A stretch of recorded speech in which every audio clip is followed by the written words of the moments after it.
Carl, Brendan, and Dan here from Games, Brains, and a Head-Banging Life. gbhblofficial for short, and Bloodstock 2024 is in the rear view mirror, but not so far away that it isn't still time to discuss it. We are looking to wrap up our coverage of this year, draw a line under everything, and we have two videos that do that. One is called The Good, the Bad, and the Ugly of Bloodstock 2024, which you are seeing right now, and it is self-explanatory. We will give you a list of things that we thought were good about this year's festival, a list of things we thought were bad about this year's festival, and a list of things that we thought were ugly. And those tend to be, because that's the weird one, what the hell does that mean? Are we judging people how they look? No, it tends to be things that weren't necessarily bad or ruined your experience or did this whatever, but you just went, ugh, like, ugh, that wasn't great, or whatever, and stuff like that. If you're looking for band stuff, if you're looking for band reviews and conversations about sets, this is not that video. That is in another video. Go check that out on the channel. We're just going to talk about call it a festival review, but from this angle. We did it last year and it was fun. So I wanted to do it again this year. And we do it for things like Slam Dunk and all that. So why the hell not do it for this? And I guess we'll just go around the room with the good side of things to begin with. Does anybody want to just take it away?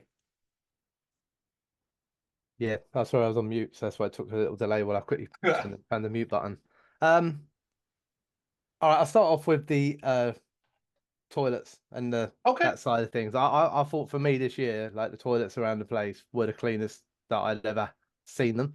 I genuinely like using the toilet, whether it was in VIP and other places, obviously at the right time. If you go, at 2 in the morning while there's people sort of doing handstands and shit in, like it's obviously not going to go so well. But every time I went into a toilet, like it's only a minor thing, you kind of expect this in life, right? But it's not always the case. But you go in the toilet, it was clean.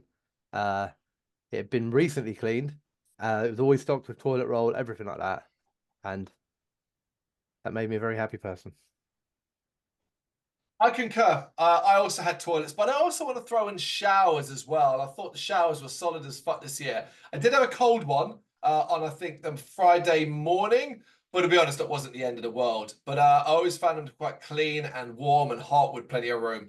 Same experience with the toilets for the most part.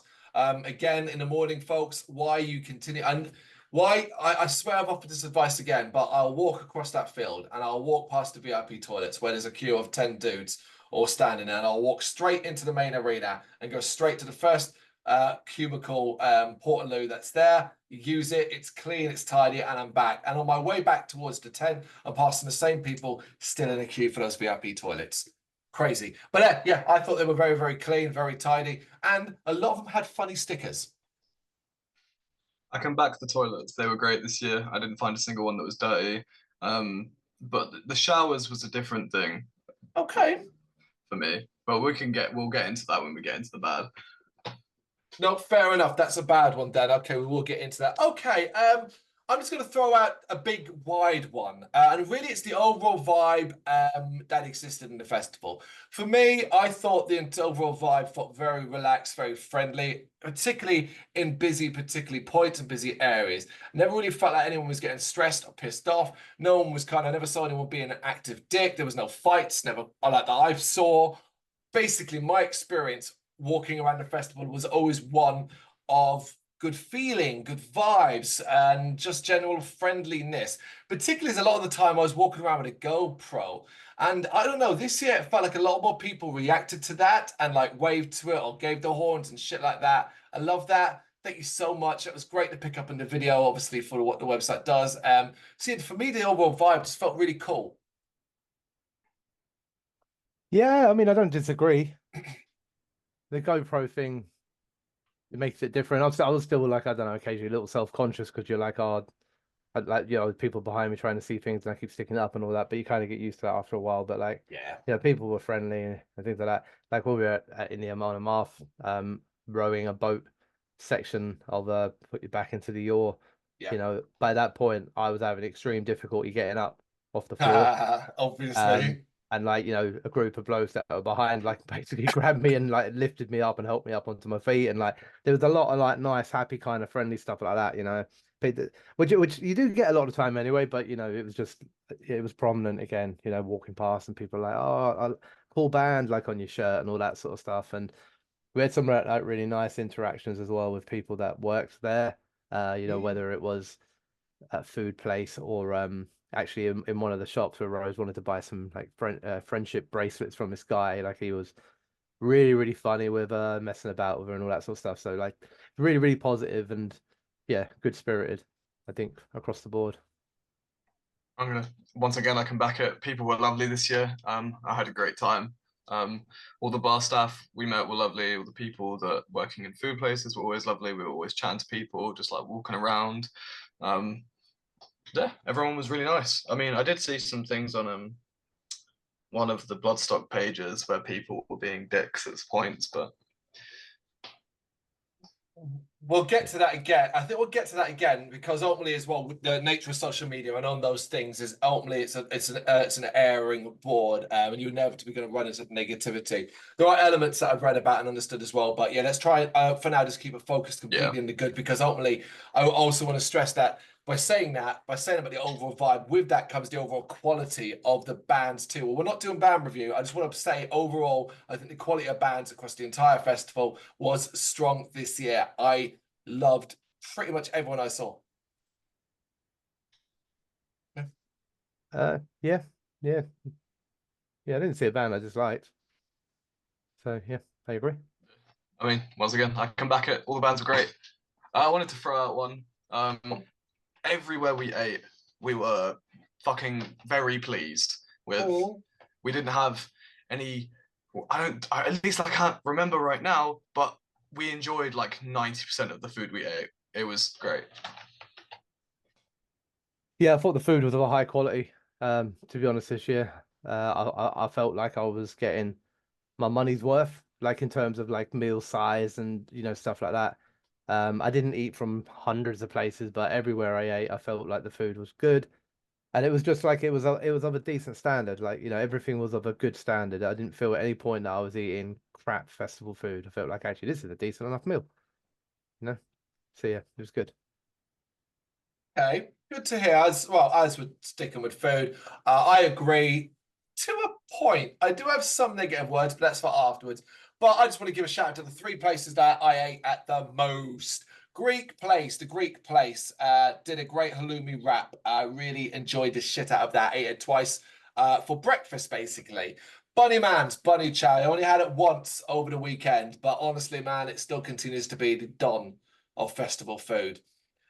But this year's winner, this year's champion of creating the most filling fare, in his opinion, in my opinion, but I think there's someone else who might back it up. But yes, most filling, most enjoyable, most decently priced, and just delicious all weekend. Big Mouth Gyoza and its mushroom curry option. I ate it 3 times over the entire weekend.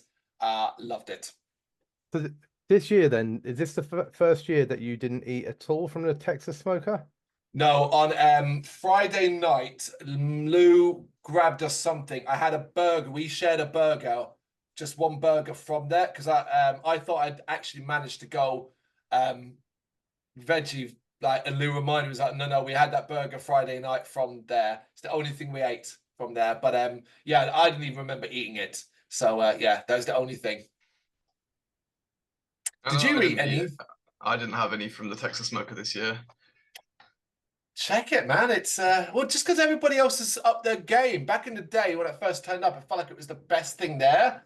Now I'm just watching everybody else up their game around it. Yeah, I think there's a lot of good places there. I didn't have anything from the Japanese dumpling place. I would have done. I did eat from Bunny Man's 3 times, I think. We also just buying food as well for like Rose as well, that she did eat from Spudman, and to be fair, it was very good. It was really genuinely nice. And other than that, I think it was just grabbing of things like, I had a burger at one point, grabbed some loaded fries from the place inside the VIP, which was okay. It wasn't phenomenal, but it was okay. The inside the Serpent's Lair or the actual inside one at the campsite? Campsite, right? Okay. Yeah, just on the way back one night. So yeah, but I think like I don't know. It just I eat them from a few different places. I don't think I've ever had a year there where there's not one time where I bought something and gone, oh, that was a bit shit. you know, and then not gone back to that place. Whereas here, everything was great. I could happily have eaten from all of them again. Great to hear. And while we did mention it, I was going to roll it into this one. I thought for the most part, things were fairly priced. I know fairly priced by, I'm talking festival prices, people. Like for example, the dumplings, the one I was buying, the mushroom curry thing, £13. It was a full meal. It filled me up and I didn't need to eat for most of the day afterwards. Yes, £13 is still crazy expensive. But for me, for the most part, everything seemed fairly priced. But I think that applies better to the drink, and the booze side of things. Now, I'm talking like you're buying £6 pints, 7 if you wanted a specific thing, but £6 a pint. Listen, that ain't too far. I live in London. We ain't that. Some places you're very getting that you're paying that already, if not very, very close. So to go to Bloodstock and be paying £6 a pint, like, I am more than happy with that. I was more than happy with that. And I realize, of course, if you're not from London, you might see, oh, those prices is too much. But man, oh man, we're used to shelling out for a beer. So these prices were fine by me. Well, it was very reasonable. Yeah, didn't feel like I was being stung by it or hurt by it or anything. I just felt like I was paying London prices or less most of the time. So it was good. I'm not gonna lie, in some places I've been seeing like £7, £8 a pint. So £6 a pint is like actually it's weirdly on the cheaper end of like London pints these days. Like, yeah. And I know there was so much option, so many different choices, and I wish we could have tried more, but we tried like 2 and then found one really quickly that we did just really enjoy. Well, that's what you do, isn't it? Like we've complained in the past about not being able to find one that we liked and stick to. So the fact that got one that was good enough. Yeah. I do sometimes like trying a couple different ones, you know, because people who say that lagers don't have different tastes are fucking stupid, because they do. So it's quite nice to try out like some different ales and IPAs and shit, like, but it was just really good. Yeah. Speaking of not getting stung, the lack of wasps here. And I realize this is not like likely something Bloodstock can control, but I'm just saying because it was a good thing. But man, oh man, I didn't see a single wasp all weekend. Banging, more of that. Whatever. Be global warming. Yeah, I realize it could actually be a super, super negative thing, but like also wasps aren't helpful. They're not useful. Yeah. They're not bees. Like if heating up in a planet kills out all the wasps, oh no, I'm so sad. Did you see a lot of bees then? To be fair, did we ever see a lot of bees? No, No, I was just gonna say, yeah. Yeah. No, but I just remember, I think, what year was it? I don't know if it was last year or a year before, but I remember there was a waspy year. Yeah. It used to be a bit of a thing, and they even had a nickname for their kind of wasp mascots and stuff like that. You know, it was a big thing that was always there. I'd like wasps don't bother me. I never have, to be honest with you. Like it's quite funny watching them like squirreling around in the little remnants of alcohol. Not completely aware of what's going on, but I get it. Like if you don't like them, it's cool that they're not there. For me, it's just whatever. Don't really care either way. Yeah, fair enough. Anyone else got any more? I did want to shout out the Mexican place. We got this pulled pork burrito, which I know it's a dodgy game, but it was so good. We ate it like 3 times and loved it. That's why someone who shall remain nameless did a dirty festival fart in the car on the drive home. Just eating shit like that, pulled pork goddamn burritos. I remember that fart. It's in my ugly. I'll mention it now. But yeah, you know, we're like half an hour away from home, and it just boom. And the worst thing was no one would own up to it at first.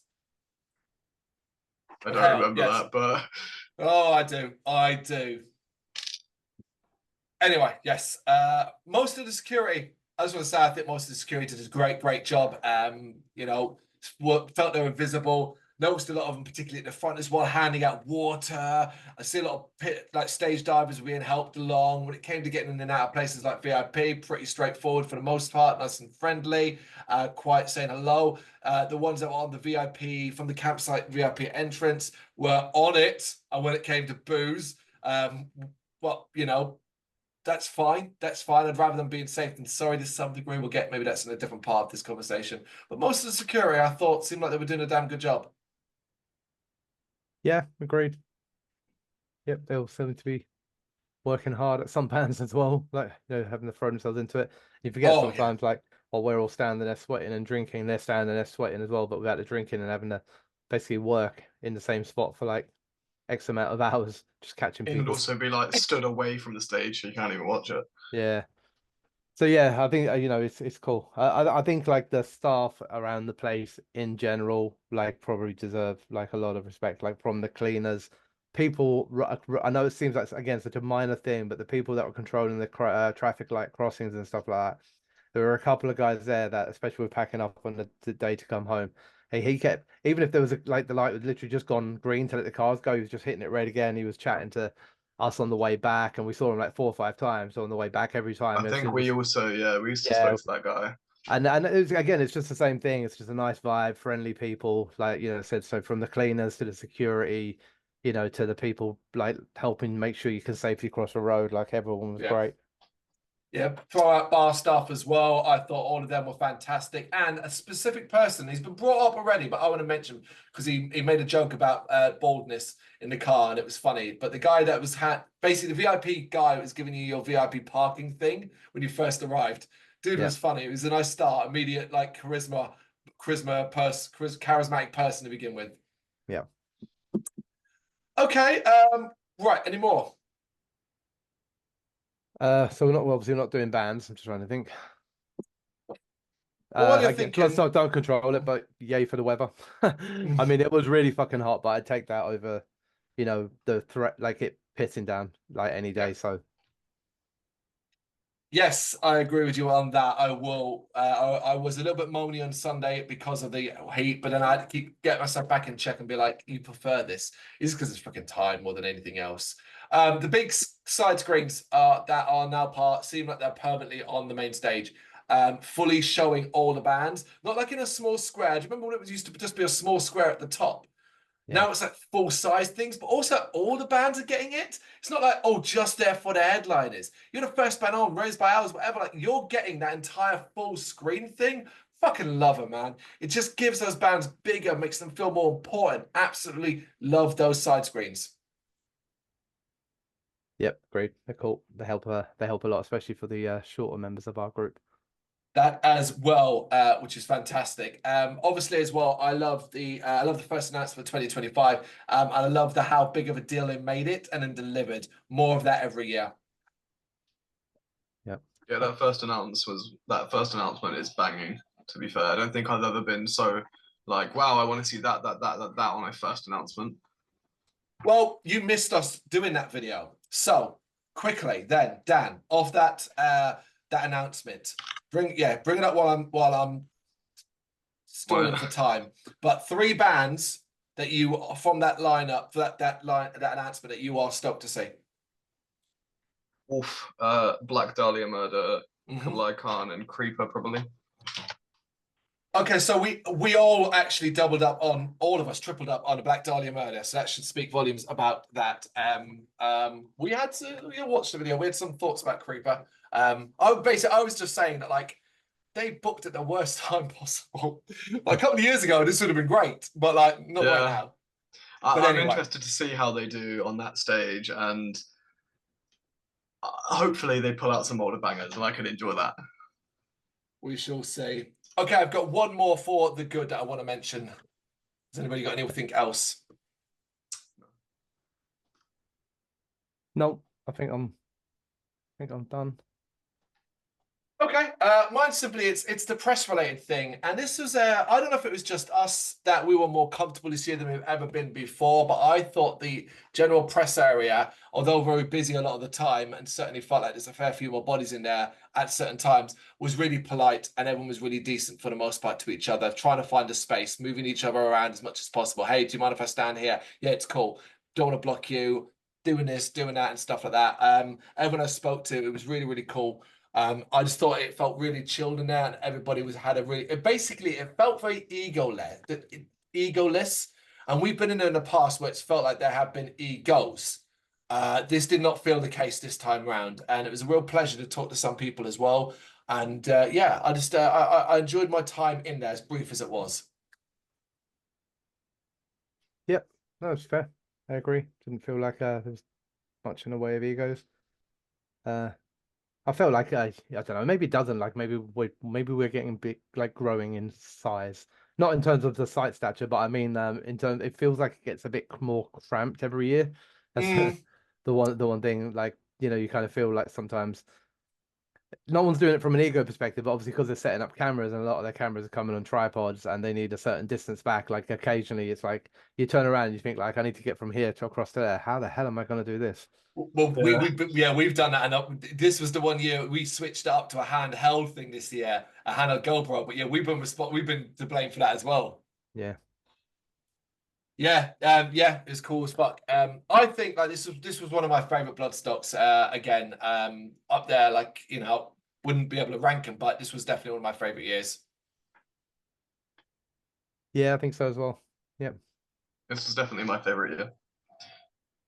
There it is. And want to make sure we say that at the end there, because we're now going to get into some areas that are a little bit more negative and, you know, stuff that we need to sort of mention as well, because of course nothing is infallible. I just wanted to get out that we did absolutely all have a brilliant time there as we now move into the bad. This is the stuff that some will be completely in Bloodstock's control. Some will be out of their control. Some they just simply need to do better at. So let's just dive in. And I'm going to start off right with one that is completely out of Bloodstock's hands. Not their fault at all, but are you kidding me? God almighty. Our entire journey to Bloodstock in the car was just roadworks.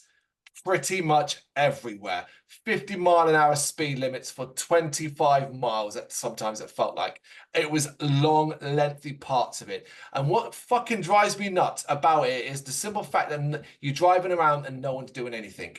And then you'll be like, oh, look, there's a van with 2 people in it, just sitting there. And it's like, maybe if they just did some actual work, not the workers, but if we built a contract, I'm not getting it, just drives me nuts. But oh my God, the roadworks on the way there were absolutely horrendous. We had, for the most part, a pretty chilled and straightforward journey there. But God almighty, if I saw another 50-mile-an-hour sign, it'd be like, oh, here's your national speed limit. But oh no, in a mile, it's another one. Not Bloodstock's fault, though. Just wanted to get out of the way. Of course not. Yeah, it's true. He was whining the whole way about it. I did whine.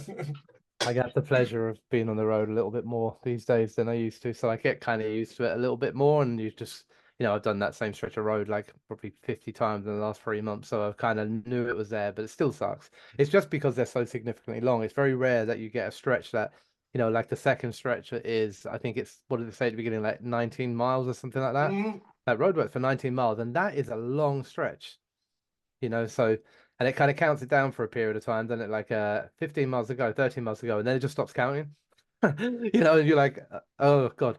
I think we pulled into the services, didn't we? You can't, you're out of the roadworks. You just come out of them, go into the services, come out the services half an hour later, hit the road, and you're like, all the roadworks are behind you for a mile, and then you hit the next stretch, and it's like, oh, fucking hell, man. The first thing that when we got out of the car, I remember at VIP, the first thing we said to each other was about that bullshit. It was like, oh my God. But I mean, where we live as well, because even though we both come from a different route, you know, you come on the A2, which currently has roadworks. I come on Bob Dunn Way, which currently is down to 1 lane because of roadworks. So, and then we go through the crossing, and then the M25 is our first road, which has roadworks on it. And so it's not like, oh, we have a long period of it, and then we hit one motorway. Whereas it's every single road that we used. Even then, when we came off the motorways and we're going towards Bloodstock, then there was a period where it was down to the emergency traffic light. So that there was no road that we drove on the whole way to Bloodstock that we didn't get held up by roadworks, which is just mad. Over like a 150-ish mile journey, that there was not one single road that didn't have roadworks on it. God, let's hope that's fixed by next year. Supposedly, according to the signs, it will be, but we shall see. I'm sure they'll dig up another part of the road. Yeah. Okay. Right, someone else go with one then. I fucking hated the showers. They were bad this year. The first one I had was just, it wasn't cold, it was ice cold.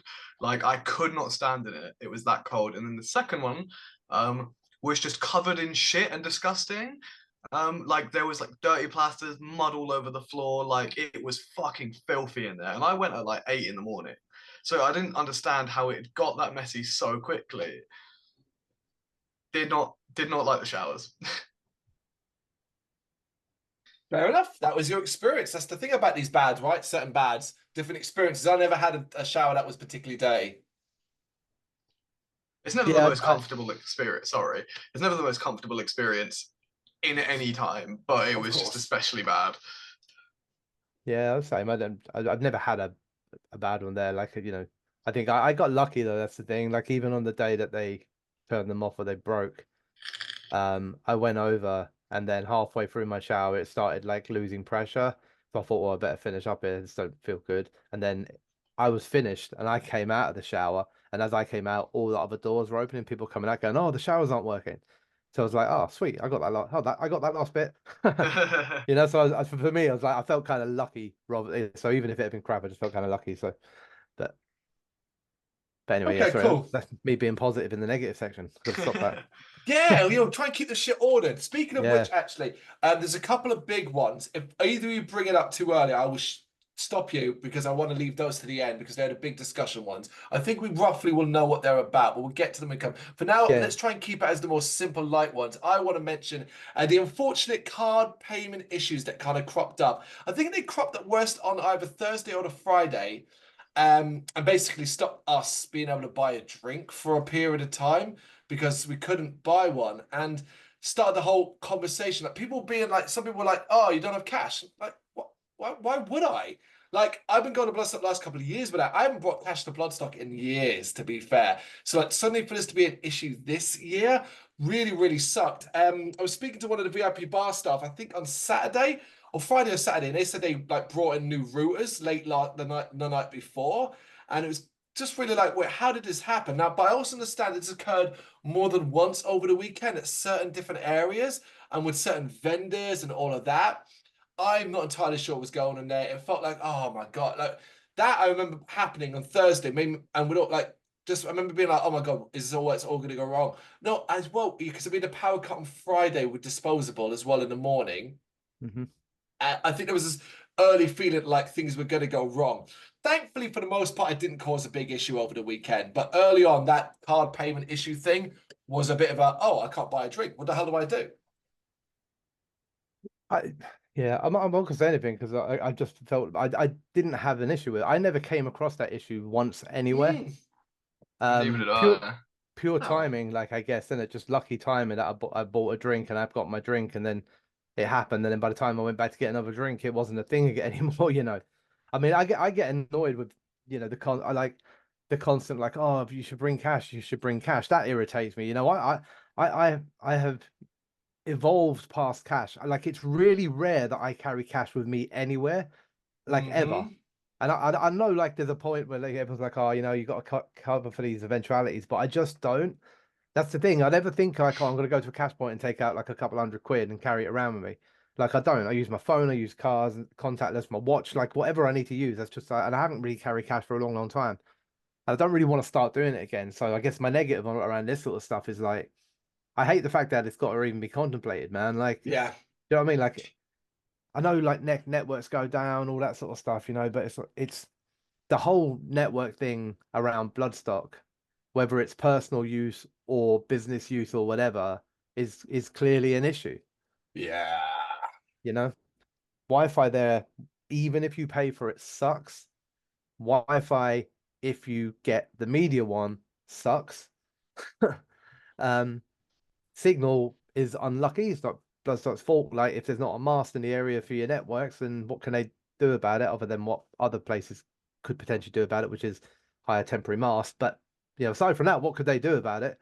Um, and then if you're running like contactless machines and everything on those signals all weekend long, like we're all basically borrowing the same bandwidth, which will be part of the reason like why it's going down. So I don't know, it's a risky thing, but anyway, the point is the thing that I hate about it is the fact that it almost feels like I'm gonna have to like take a few steps back when I go to Bloodstock and say, well, actually, what I'm going to do is bring a carrier pigeon for sending messages home and bring cash, you know. It's interesting that neither of you suffered it. Like I said, it wasn't widespread for us over the weekend. I've heard other people say it like I never had it happen at a food vendor, but other people did. I had it happen to be at the VIP bar. What was annoying about that was we ended up queuing for like, I think we queued for like 15 minutes thinking this is really busy. Got to the front and we're told, oh no, it's cash only.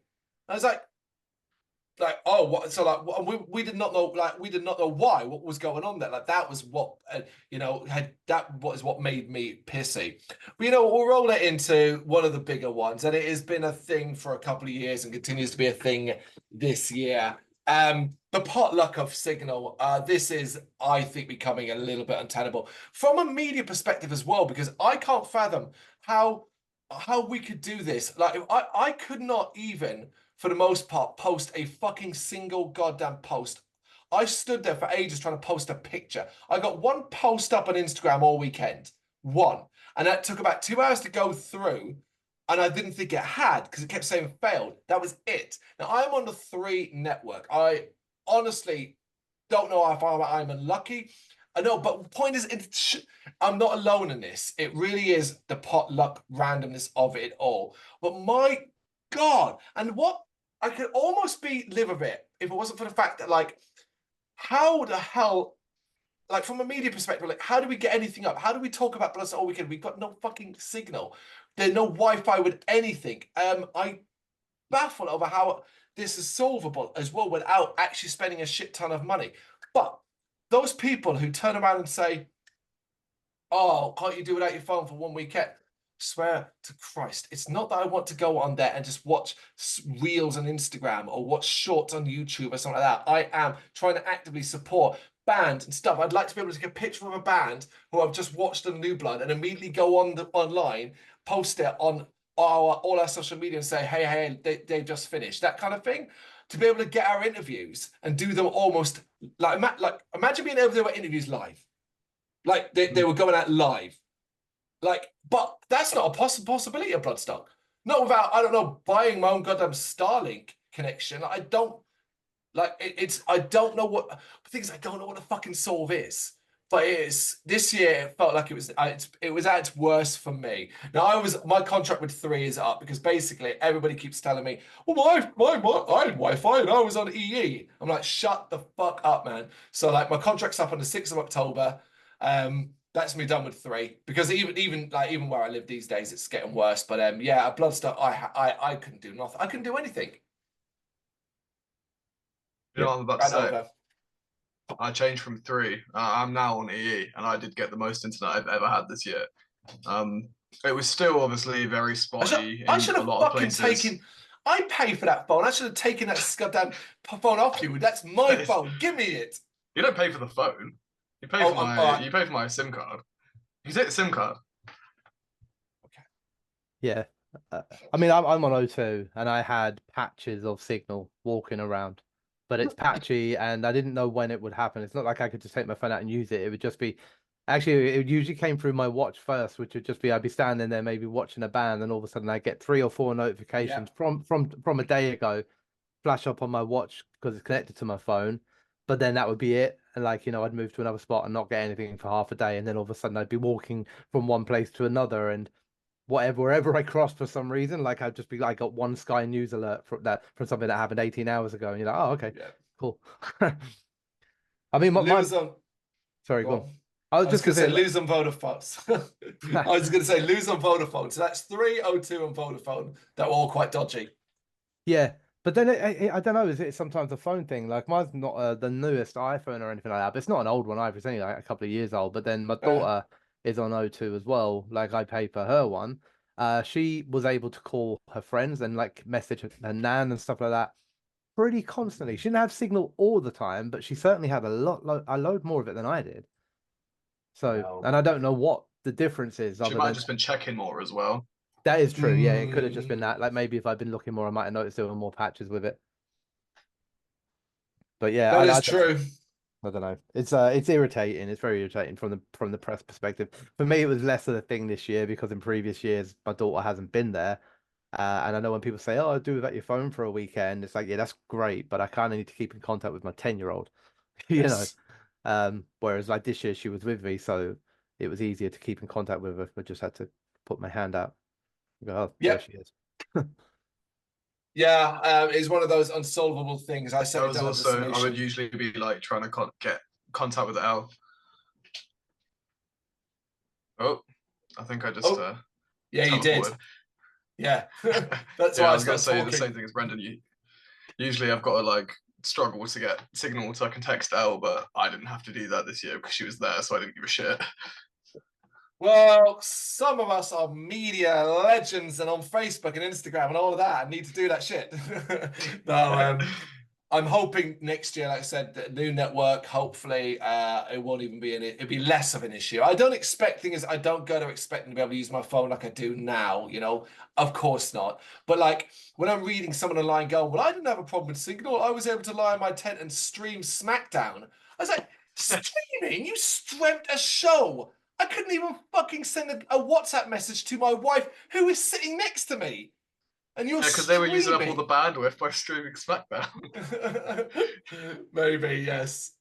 Okay, let's move on. Let's keep a little small one then. The Lemmy's bar seating changes.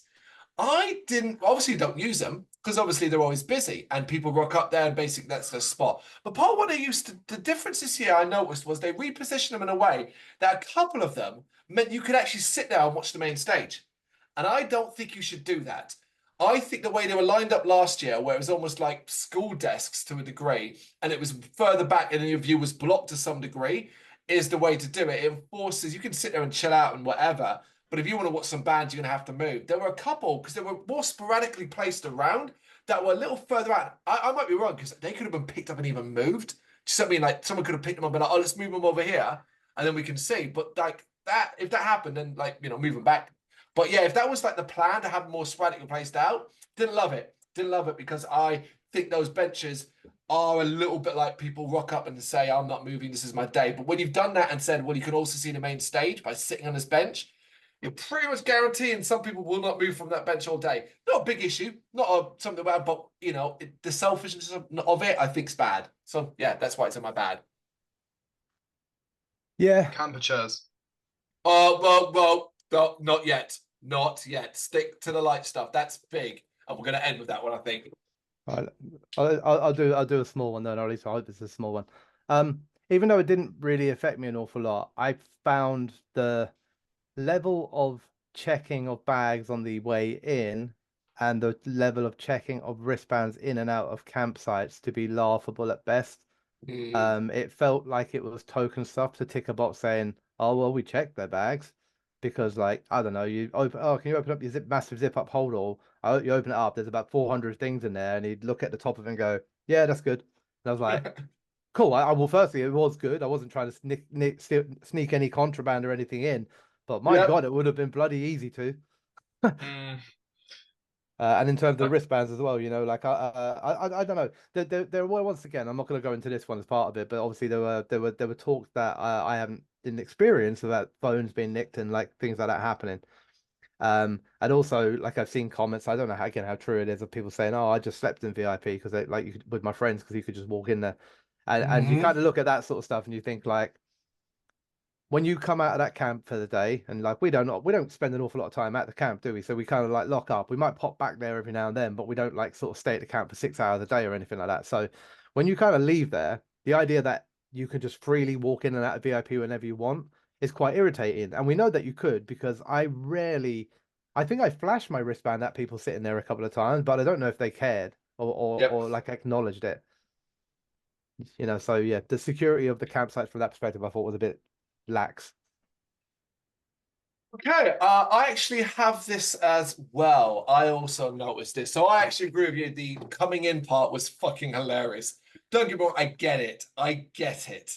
Because what a mess that would be if they had to do it properly. But when you're not even doing it in the slightest, what's the point of even having it there? It looked like they were there just to catch somebody someone rocking in with a couple of glass bottles of fucking moonshine on their shoulders. Somebody you could easily grab and be like, mate, you can't do that. That's no big deal, because that's VIP parking into VIP sort of camping. So it's unlikely to get many people there. The other side though. So I actually started to test this. I also was doing the same. It's into the VIP campsite. So from Serpent's Lair You have accessibility on the right and VIP on the left. I noticed pretty much everybody that was either sitting there didn't want to know. Either weren't looking at your wristband, or in some cases even looked away. Were like that, like just did not give a shit. Once or twice, if there was more than one, they might be like, oh yeah, that kind of thing. But for the most part, I started to just do almost exaggerating like that to sort of see if they would actually acknowledge and notice it. And even then, I don't want to call out any particular. I don't know the names. I don't even know the numbers. But it was one dude in particular, a young fella, who was there on Sunday as well, who couldn't have cared less. Couldn't have cared less. If he could turn his chair around, he would have done. That's how he was like that. And then on Sunday, because he's height, he had a thing over his head, but it was just like that. I did not care. That is fucking unacceptable. Are you kidding me? It is the complete opposite of how it was on last year. And, you know, where they were so friendly and checking all the time and so on. And on the way into Serpent's Lair, they were pretty good about it there. They were really good, arms up, you know, wristbands and checking stuff like that. So the city, and you could argue, well, no one's, but if someone does get past during a busy point of the Serpent's Lair VIP, they've got basic access to everything. They have access to every tent. And we, like, those are extra layers of security that just did not exist. I put it as well. I thought the security at a VIP campsite sucked. That was it.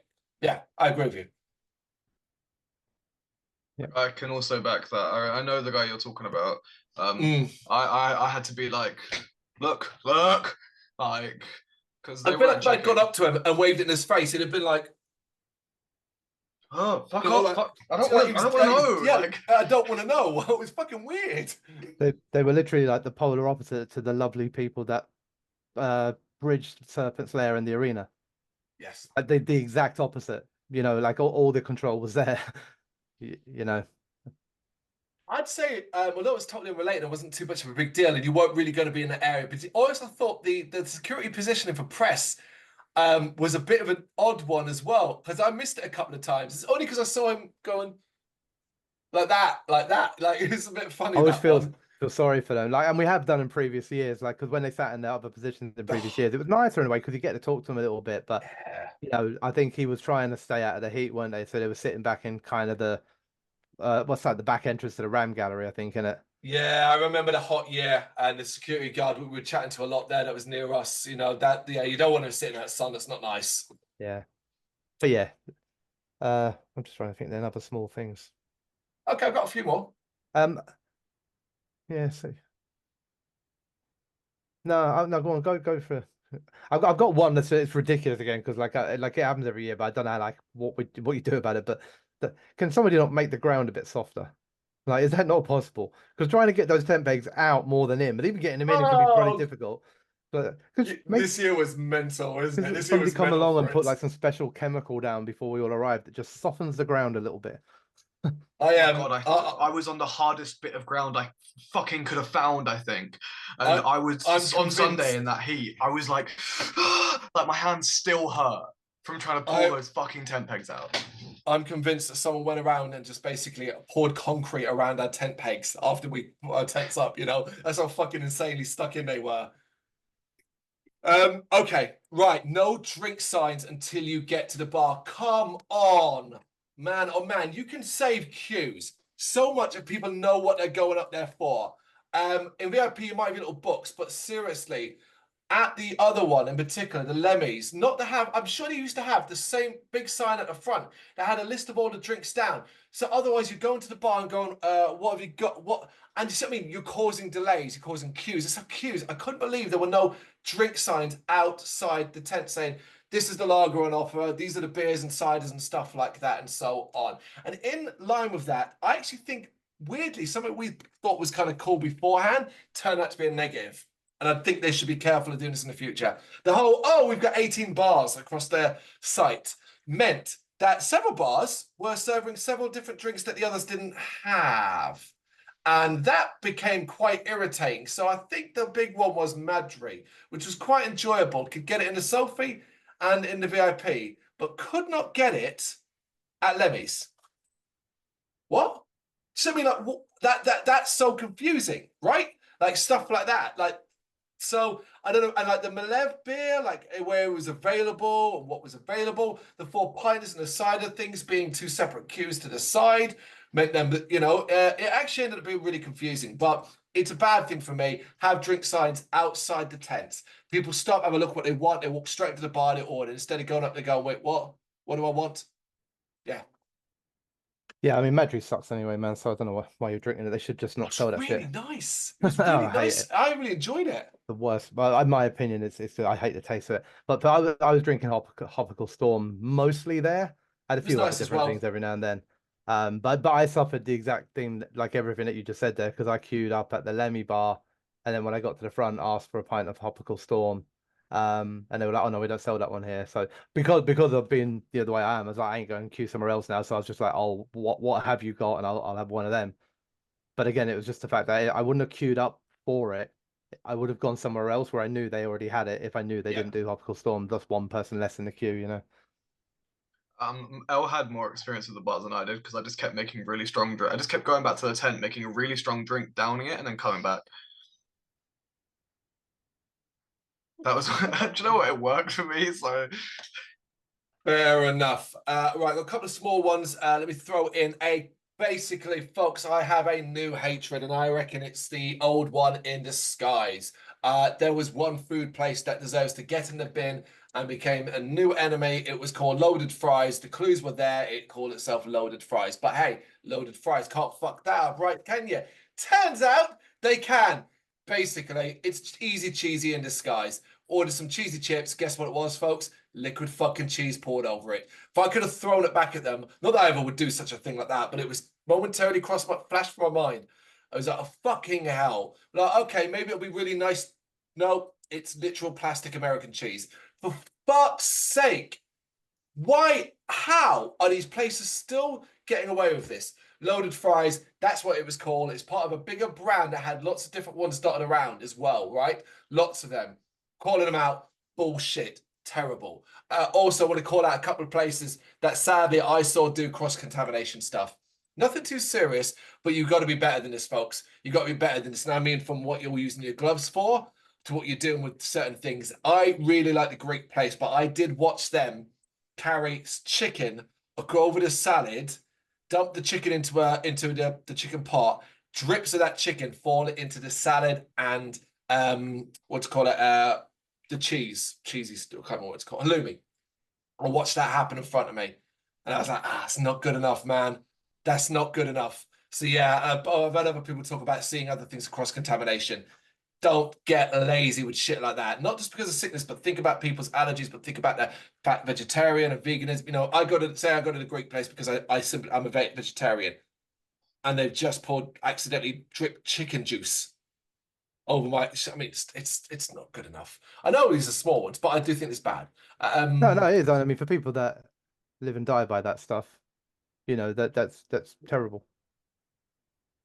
You know, so yeah, they shouldn't do it. So I know you're not die-hard vegan or anything like that, so it's not necessarily just like it still shouldn't happen, but it's not as bad. The people that have been like vegan all their life or for medical reasons are avoiding certain types of food or gluten-free for certain reasons, like, you know, it exists for a reason, like the idea of not cross-contaminating, the same as you may be avoiding nuts because you have allergies that could kill you. You know, it's just basic fucking hygiene within kitchens wherever you are. Just because you're in a festival field doesn't mean you should act any different. If they were running a restaurant, they wouldn't.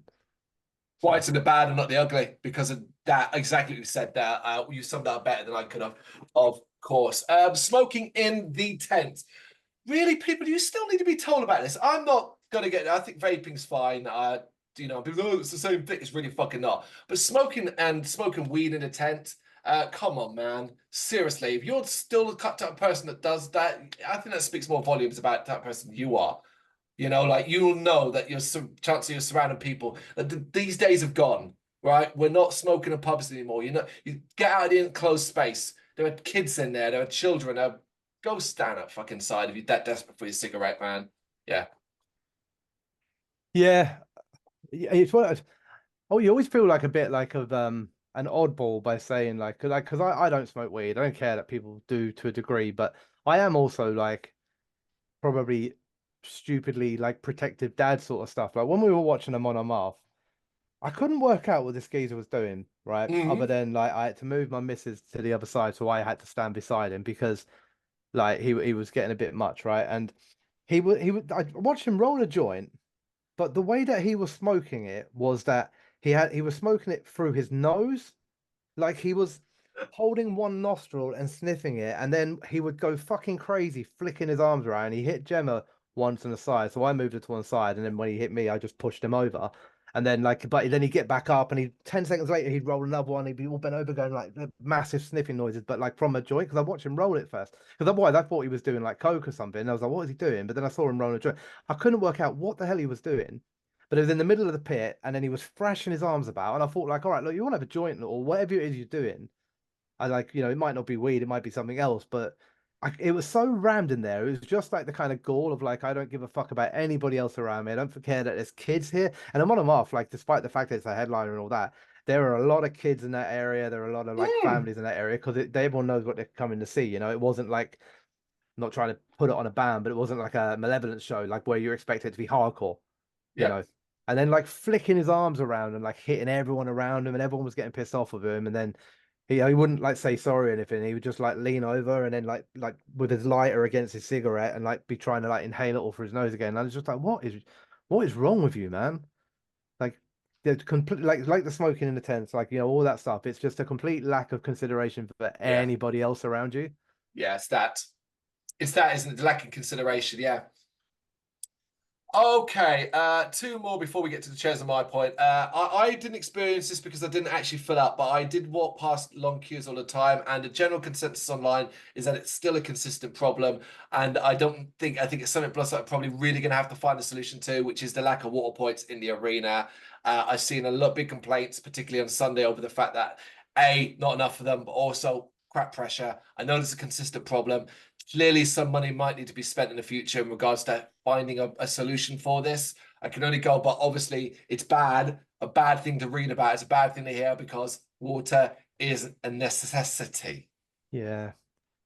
It's such an awkward one, isn't it? Like, because, the different weather and there's too many water points, the wrong weather and there's not enough. I think like there are things that I know, I didn't see it again, but I've read that they tried to cater for, like, so apparently the security at the front of stages and stuff were like really good in terms of like spraying people and handing out water to people. I saw a lot of water being handed out. Yeah. And apparently like I saw even outside the ESP guitar place. Oh no, sorry, no, it's the blood bank. I can't remember the name of it, but the they were blood spraying bikes. people in it. Yeah. Was that what they had in their hands? Yeah. Oh, that's cool. So, and there's a few places like that. So I think like some of the little places around it were sort of like trying to take it into their own hands and help people out and all that. But yeah, the queues for the water thing, and like the nature of those water taps, just by the way that it is in life, is like if you walk past them, I don't know if you walk past them on the Sunday at all, that whole area, probably a meter squared around it, was a mud pit. Yes, I walked past the one at New Blood a lot. Yeah, that's the one I was talking about, and it was just like, oh man, like now even if you want to water, you've got to wade through mud to get to the fucking thing. We should also point out on Sunday, I believe, Sunday afternoon or early afternoon, they shut the showers off to improve the pressure in the water for it. So we can't knock Bloodstock for not trying to. It's just bad because ultimately, unlike anything other aspect of the festival, you can live without. It's more the fact we kind of need shit. That's why. So, but it's a consistent thing, and I've spent a lot of time online the last few days to try and gauge certain things, whether or not it was one or two people's problems or like a general consensus. And this is one of the ones that gets talked, not one of the biggest ones to get talked about, but certainly one of the ones that's coming up again. Yeah. I know we got two. I'm going to do one of the first big ones that people are talking about, and this. Oh, you got a small one? Well, no, it depends. It's not a small one. To me, it's a big one, but I don't know if it's going to be one of your big ones. Is one of your big ones anything to do with queues for merch? Right. Okay. Cool. Let's do it. Then you take it away. Because that's what I was about to do. I want to come at it from two different angles because there's two separate. Well, there's three, although one of them I've got three. Yeah. One of them affected you, right? So obviously we've got the merch, we've got the Serpent's Lair VIP goodie bag, and then we've got the click and collect. All three. Yeah, so I didn't click and collect, so that didn't affect me, but I did queue for the Serpent's Lair VIP bag alongside the people in Click and Collect. And if Click and Collect was meant to make this quicker for you, it didn't. Those poor bastards queued as long, if not longer, than other people. And I saw people in Click and Collect get to the front, give a picture of their order or whatever. And then the dude, and there was one guy running that whole queue. The poor bloke, he worked his nuts off, I promise you, like he wasn't being lazy. He would then have to go and pack the stuff, and he was taking t-shirts out of bags. Like it wasn't even ready. It wasn't like he went, oh, and here's your order. He was like, right, what did you order? You had a t-shirt, a hat, and a cup, right? Let me go and get them for you. What a fucking waste of time. The only thing that was good about it, I guess, is that you guaranteed that you got the stuff. But other than that, fuck that. In terms of the surface layer, I will say, like, as a positive within a negative, better goodie bag this year. Well done for that. Yeah. But firstly, collection times doesn't work. We've got no fucking signal. So you're going to send me an email that I can't get to. And also, I've checked again. I've checked my spam folders. I still haven't had any email. So I'm hoping it'll come Still not had it, right? And I'll pop up to Catton Park and pick it up in a month's time or some shit like that, you know? But also, if you're going to do things digitally, you got to provide digital service. And that's the thing. You can't provide a digital service and you can't do it digitally. When Serpent's Lair sells out, well, this year, different, like even earlier, but it sells out quick, right? So at that point in time, you know 90% of the names of the people that are coming, you know their sizes and shit. So why can't you give us a slot in November or December or January or February or March? Like, why does it have to be, right, well, now it's the festival, now I'm going to give you a slot. And I get that I might resell my ticket to somebody else, but if I'm reselling my ticket, they're just picking up my slot. So when I resell it, I'll give them the email too. So I don't understand that. That just seems like a stupid business decision to go, well, wait till they're on site and then we'll send them the email telling them when to come. Even outside of that, if I was young again, I'd probably be too fucking pissed to remember to check my emails to go and pick up my bag, or I might want to watch a band at the time slot that you've given me. Like, do you know what I mean? Don't give me a time slot. We could be doing interviews. Yeah. What do we do? Like, we just work around you. So I think it's stupid, but even with it, whatever, emails aside, we didn't get it. We queued up. I'm not dissing the people that work behind it because I felt they were all working really, really hard as best they could. But when we got to the front, the system that was in place was they handed us a scrap of paper that had been ripped out of a book, asked us to write the name of the person who booked it on there. And then now that you've got to the front of that queue, go and join another queue, which is where they're now checking those names off against the list and then going and get your stuff. So we queued up to get to the front to write our name down to then join a second queue. Now it was a shorter queue, but we joined that second queue and then other people joined the queue, and bit by bit it grew and it grew and it grew. And everyone writing their name on a different bit of paper. And then after a while, we realized that everyone else who'd come after us were getting their stuff and we weren't. So we called her over and said, like, what's going on? Like, us and these other 4 or 5 people who all wrote it on that bit of paper. And she was like, oh, I thought we'd done all that bit of paper. I threw that bit of paper away. So then they had to go and find that bit of paper, turned it out, and it's like, oh yeah, there's still 4 names we haven't ticked off on this one yet. And then they did ours. And it was just like, really? This is the best you can come up with as a fucking system? And then from the merch side of things, queues are just fucking ridiculous. Like, it's the same thing every year, right? The overall merch sells out of everything really, really quick. I don't really buy an awful lot of official Bloodstock merch other than cups. But we try and get a t-shirt for Rose and all that sort of stuff, and you get up there and it's just sold out, sold out, sold out, sold out, sold out. And it's like, oh, this is the last one of these in small, so we got lucky with it. But because of the queues there all the time, it also puts me off going up there to buy band merch. Whereas the first couple of years at Bloodstock, I used to come back from there with 20 t-shirts. Like, that was my clothes shopping for the year. That was it. Like, people go to Blue Water to pick up their clothes. I go to Bloodstock once a year and buy 20 t-shirts. That's 20 new t-shirts for this year. Job done. But I didn't buy a t-shirt this year at all. I went up there a couple of times to get like a Raised by Owls one and some other things, but they'd already sold out. But outside of that, I would go near it. And even just to get to it, you had to join 10, 20, 30, 50 deep. And I was just like, yeah, I'm missing too much, man. I'll leave it and order from them online when I'm at home. Anyway, sorry. Over someone else. I mean, you captured so much of it there. Dan, do you want to jump in here? Got anything to say? The only thing I think, they've got that whole space. Still the slam dunk thing where you can walk through, like, fucking just nab it. Like, I'm telling you now, you can. Make it. And it was, okay, this is the thing, is you can go right up to the barrier. You still can't fucking see anything. You've got like piles and piles of shirts. They're there. It's not clear at all. But then they've got all the Bloodstock official shit up top, and all the band stuff there. And it's like you can't even know if it's out of stock or what sizes are there. Like with the Slam Dunk one, you can just go up to the band and meet them as well. It's also a chance for the bands to sell their own shit, meet their fans, you know, build those connections. I think it's a really good idea, and I think Bloodstock should just nab it. I think the thing that they need to do, like, which would help with that idea, is obviously they staff the merch thing fully themselves. Yeah. And that's so even though there are people from like bands or whatever, I don't even know if they're from bands or they're just Bloodstock people again that are loading t-shirts into there from the New Blood and all that sort of stuff.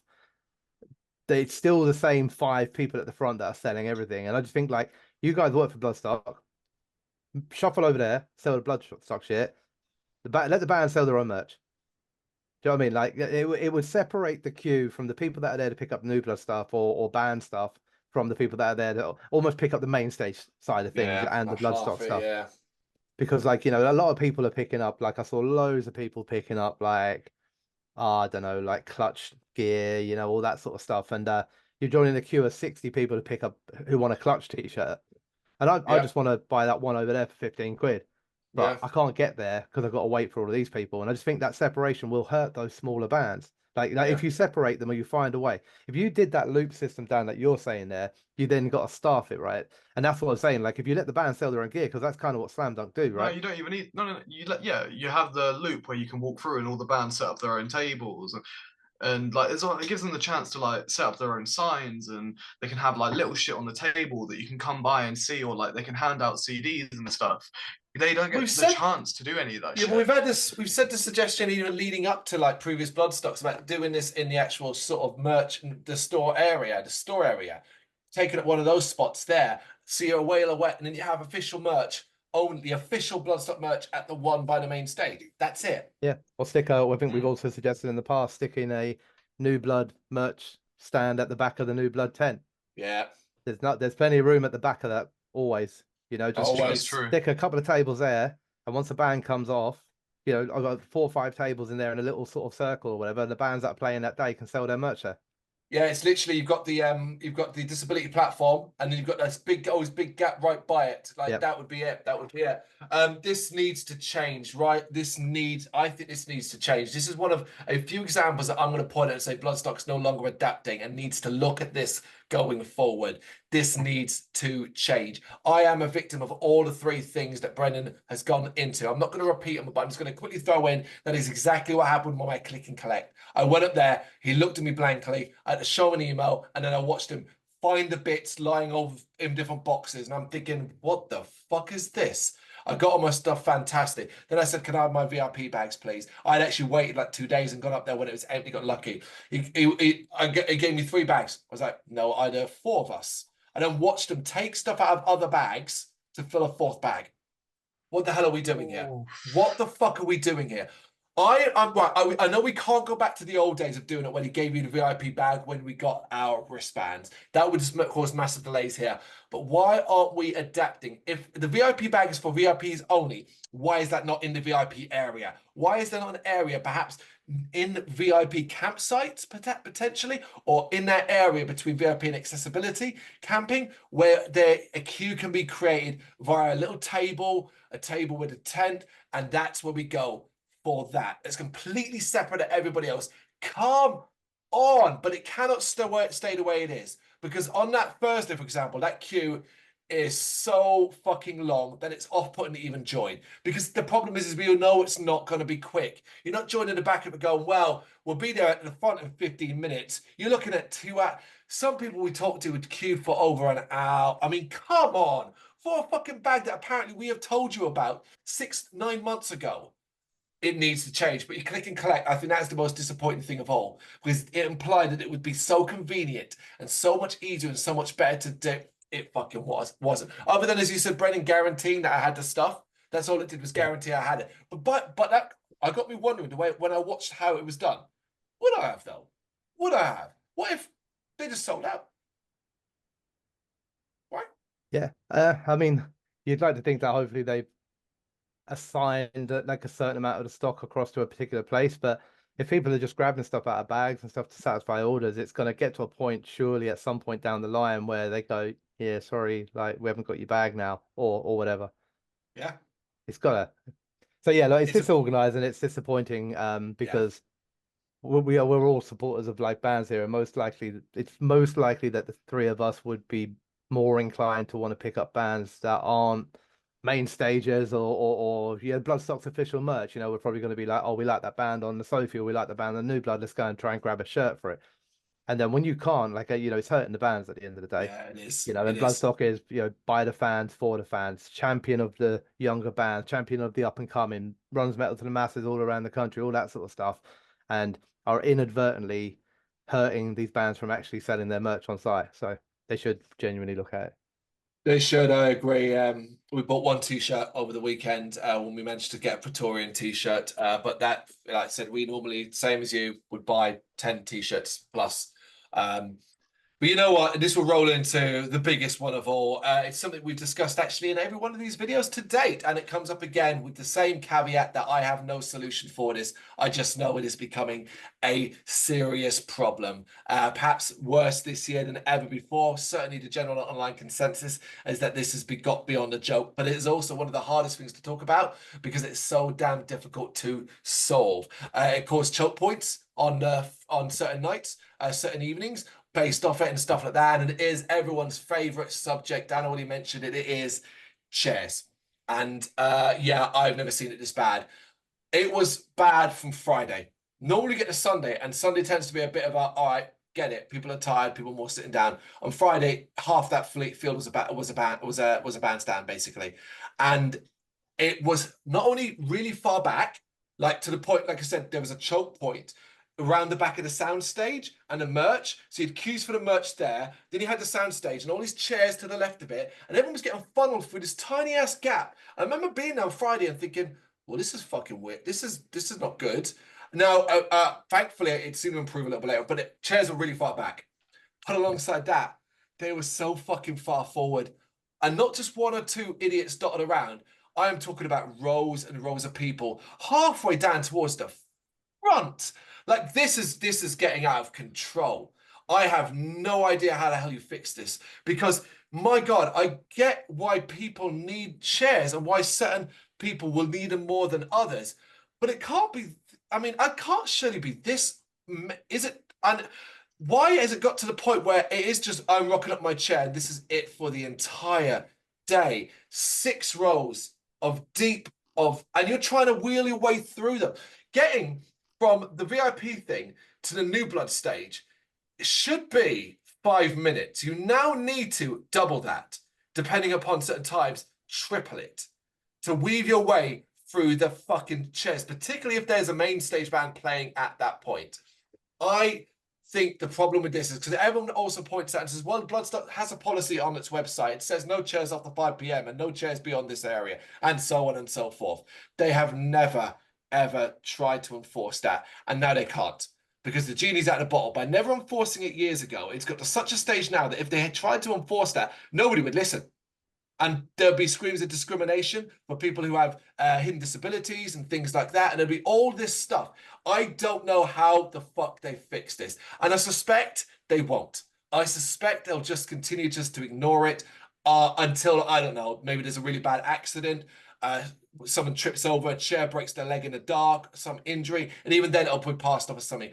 I've never seen it this bad, but I don't have to solve, aside from just being really blunt about it and being like, look, the rules say nothing after 5 p.m. Security's out and about. If you're sitting down in a chair, like watching a bat, like, you know what I mean? Like, no, either move to this area around the back if that area gets full and it's marked by whatever, then tough, bait. I don't, like, unless they do it that way, but I can't see how that fucking works either. I just do you know what the simple solve is? Stop being such selfish gits, all of you, and you know who you are. People generally need them, need these chairs. They suffer from injuries, back problems, leg problems, hidden disabilities, couldn't get on the disability platform, all these reasons where a chair is necessary. And a lot of them will work through those difficulties regardless. And you just, I just want to sit down. I just want to chill out with my family and my mates and just sit here 6 deep drinking. You are the problem. you were the problem. And do not tell me the amount of chairs around that there wasn't at least a third, if not more, people like that there this year, being selfish as fuck. And you know what? I guarantee I'll point a good example of it. Sunday, EMP stage. The group of you that sat underneath that tent with your back to the bands, staring at the main stage. You were 5 deep underneath that tent, blocking the access into the EMP tent from that side. Didn't give a shit who was on the EMP stage because you were facing the main stage like that. But you wanted the shade of it, but wanted to sit in your chairs. That, I remember looking over you and thinking, you selfish fucks.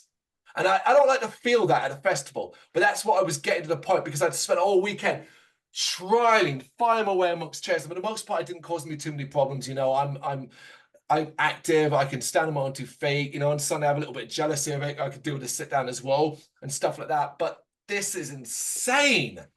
And like, I don't know how you fix it anymore.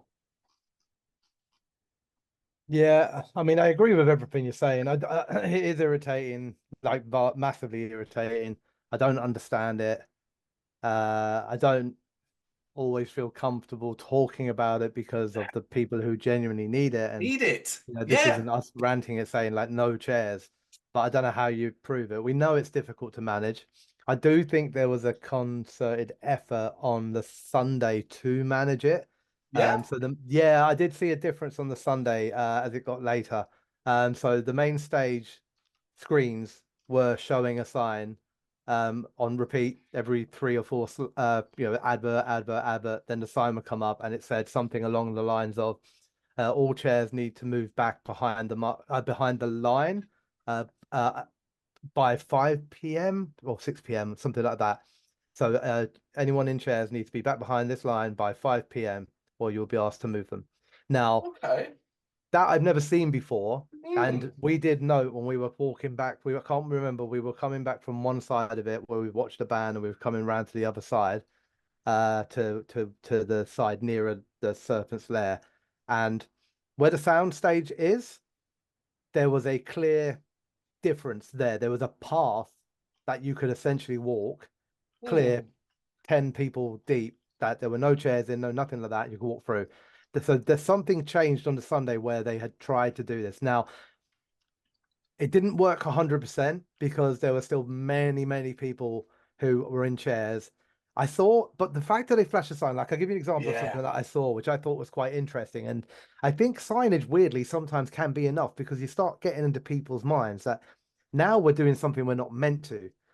You know, some people won't care, some people will. So there were a couple that were sitting not on chairs, not too far behind where we were standing. Yeah. And when I saw the sign up there, for the first time I saw it, but I know the text had been up there before, I just hadn't read it.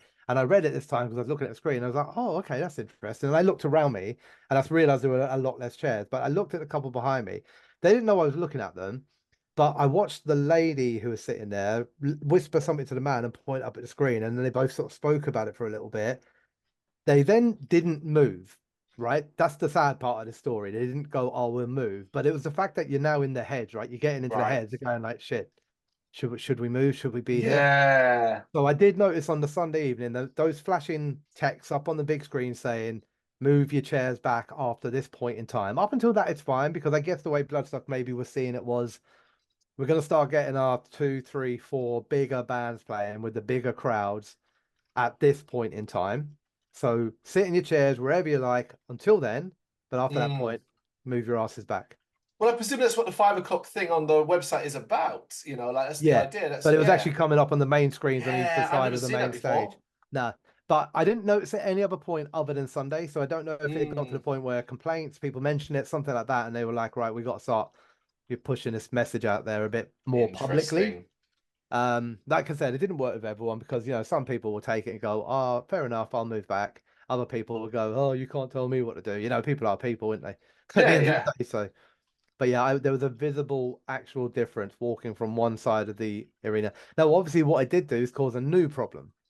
And once you move every single chair that's in that arena back, trust me, try walking down that bit where the food down there is, because they were putting their chairs were almost at the food stands because you had to. I've seen a video. I've seen a video of that. That's where I was kind of thinking, oh my God, that's how far back there. I didn't realize because a lot of people had moved, but God almighty. Thing is, I want to reiterate before you come in, Dan. I just want to reiterate this thing, and you said it there as well, Brennan. I said it at the start, but I just want to reiterate this. We are not advocating for no chairs. I just said I don't know what the solve here is. It's just acknowledging the problem and my own frustrations with it. When you've got hidden disabilities and issues that maybe aren't officially disability, like considered a disability, but you have issues. You know, might be a certain age, you've had injuries in the past. I completely get this. It's not you I'm really ranting at. I'm not even like, in that sense. You know it's not you. It's the ones that literally are just like, this is my day out. We're here with family and friends, and we put a picnic blanket out. Like that kind of thinking, you know, like that sort of thing, you know, that kind of thinking. But obviously, Dan, you were the first one to bring this up a little while back, and obviously I shut you down. So I'm going to presume you weren't feeling too positive about this either. I had a couple specifics. Go on. It was like trying to get to it. It pisses me off, right? Because I think loads more people would go towards the new blood. All these dickheads weren't sat in their chairs, legs wide out. But the second thing is that on the Saturday or the Sunday, walking towards the new blood stage, and half the chairs I was walking past were empty. And it was like, why are they still there then? Like, you want to what? Keep your spot. It's like, it's just so unbelievably selfish. That's the shit that I don't fuck with. But also on the Sunday, people started getting real comfortable. Like I was trying to walk through and people would like give me dirty looks walking in front of them. And I'm like, well, you're sat down in the chair. Like, what do you want me to do? Like, because if I walk behind you, like there's more people sat there. Like, what do you want me to do? And then also like there was some lady like sat like legs like this, so deep in the chair, legs all the way out. And I had to like step over her legs, like she wouldn't even move them so I could go past. And it's the audacity of some people to be sat there like giving me a dirty look whilst you won't even move your legs, like so I can go past. Yeah, I mean that actually that's the worst and the worst of it, isn't it? Because that is part of it. Like I started taking pleasure in like standing purposely in front of chairs, like to watch a band. Like, you know, do you know what? Yeah, I'm gonna go right there, and then you can stay there if you want and look at my ass, or you can stand up and watch the band if you can. You know, I think as well as what you're saying about like the people that just won't move, because one of the things that the chairs do is they bring. Obviously, if you get four people sitting in a chair and they've got a fifth member with them who just doesn't have a chair, they do things like lie down on the floor in front of the chairs and stuff like that. And I find that really, it's like, as bad as it is trying to find that channel, you know, like that you can walk through to try and get from one end to the other, and then you get there and there's a dude just lying in the middle of it. Yep. And then just to add one last bit to this, because it's always been a real bugbear of mine anyway, but just generally, one of the things that people, not everyone again, sorry, but a lot of people seem to do when they sit in chairs, because they're in a chair, because they don't want to leave it, they'll eat their food and then just chuck it on the floor in front of them.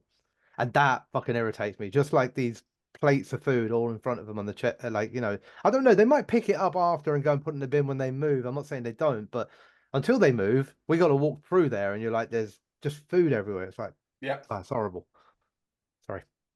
No. It is the fact that and this is not the first year we've talked about this, and the fact we're discussing it again, it's a tiresome thing. But I remember, you know, earlier before we did this video today, I spoke to my wife about it. And I said, oh, we're going to approach it. And I said, I'm 99% sure they'd be the same mind that I am. We do not have the fix, but we just know that something needs to be fixed.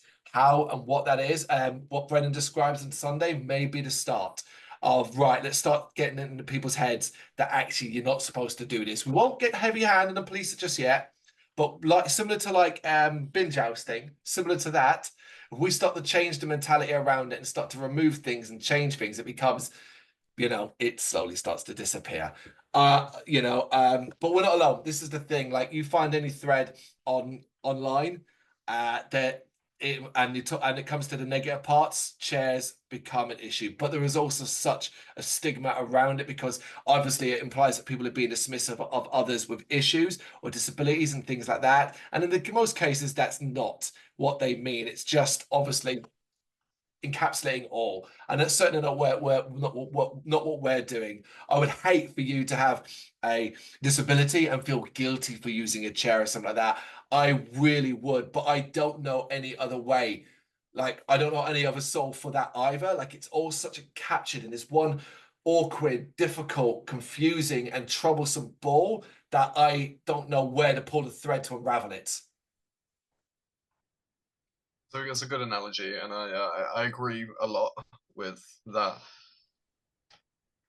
But there you go. Let's move on to some ugly stuff then. Don't get stuck being too negative about it. It certainly doesn't change every year. We'll see you next year. Right, with ugly, like I said, not necessarily bad things, not necessarily things that you're even privy to, but maybe stuff you've heard online or whatever. So I'm going to start with one that me on Thursday, I was ugly on Thursday, bitching and moaning about the rain. I probably moaned for 3 hours straight about the brief bit of rain we had. I've watched the video back in creating the vlog. I watched a video where I spoke to the camera, and for 2 minutes I said, I'm looking forward to seeing bands, but you know what I hate? Rain. And then just went on about rain for like a minute and a half. I probably was quite irritating about that. I am sorry. I was quite ugly about the rain on Thursday. Oh, well, that's one of my lists then. Okay. No, I acknowledge it. I bitched and moaned. I got emotional with it with Lou. I was like, why won't the rain go away? I know you did. I tried to speak to you. We went to the even we went to the toilet and you were like, I was like, oh, it's all right. It's all right. I tried to speak to you. I was like, Carl, like, you're ruining your own enjoyment of it. Try not to don't let this fucking, But anyway, we move on. We move on. Okay, anyone else? Okay. Let me think. I mean, obviously, I'll leave some of the bigger things that I wasn't privy to. It is difficult because it was genuinely one of the best Bloodstocks that I've been to. So I don't have an awful lot of like things that were like horrific. Like, do you know what I mean? I really don't.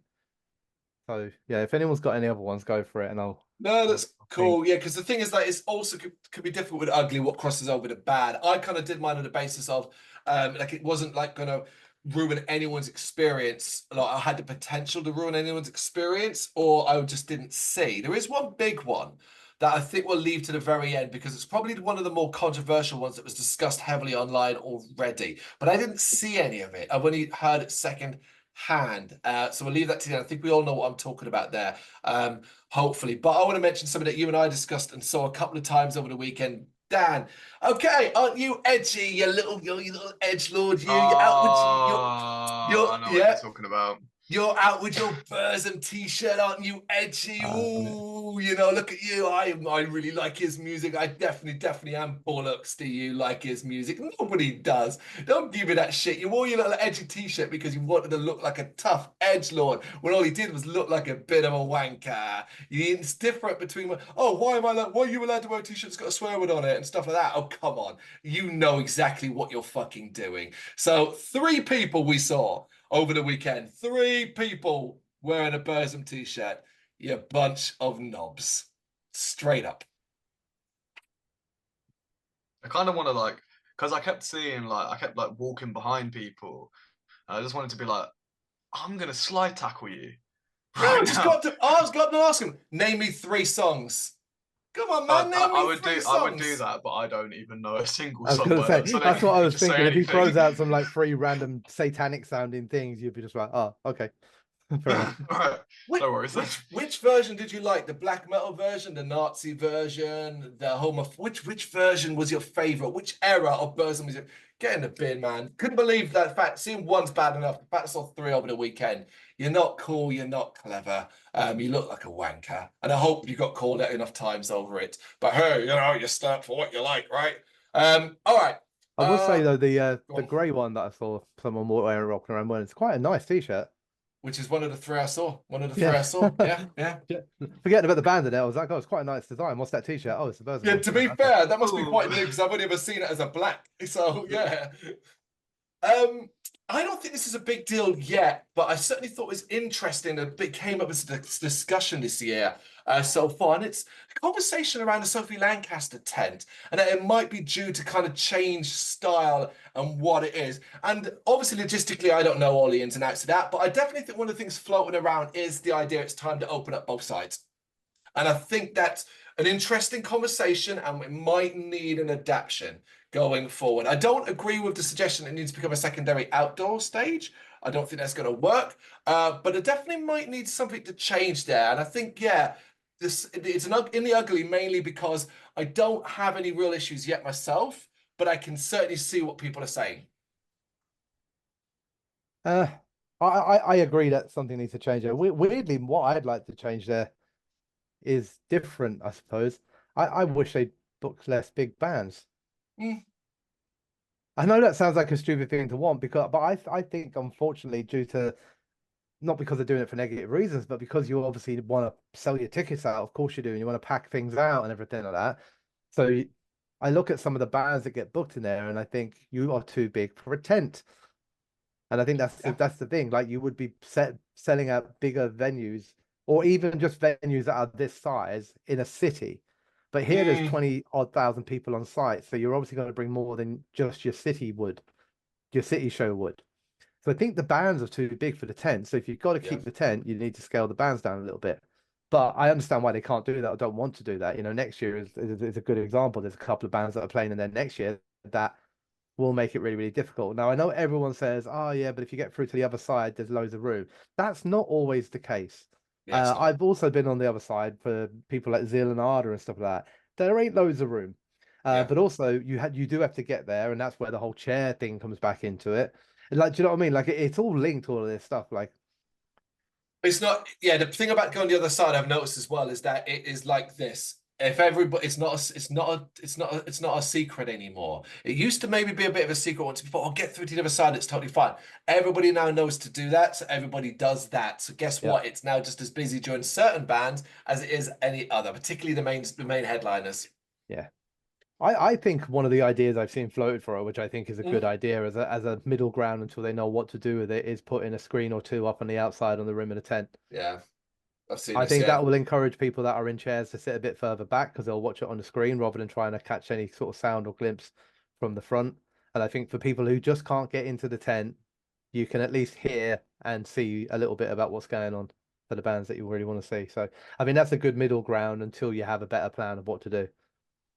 Yeah, I thought it was quite interesting when I saw the conversation. There was stuff there. I was like, yeah, this is intriguing. It is intriguing. It's just it's still such a fixed capacity size place, right?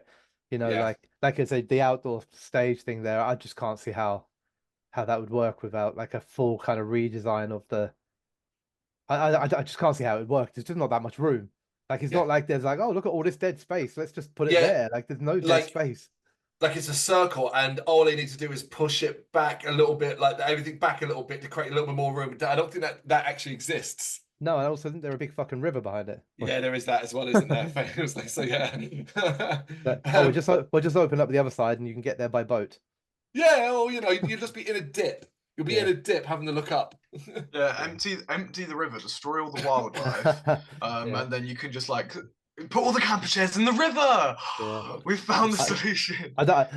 John, a genuine note, I know there is a river around there somewhere because you see it when you walk towards the media place, but I don't know if it runs behind there or not. But like I know it's around there somewhere, but I don't know.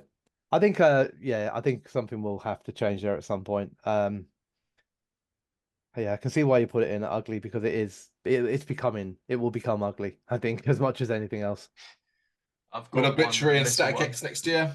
Yeah. Go on, Dan. It's a VIP thing. From the car park to the camping site, you have to go over a little bridge. That bridge is getting sketchy as shit. Like I swear it kept dipping. It would like look like it had been taped together with duct tape, and I swear it's not looked that worse for wear before.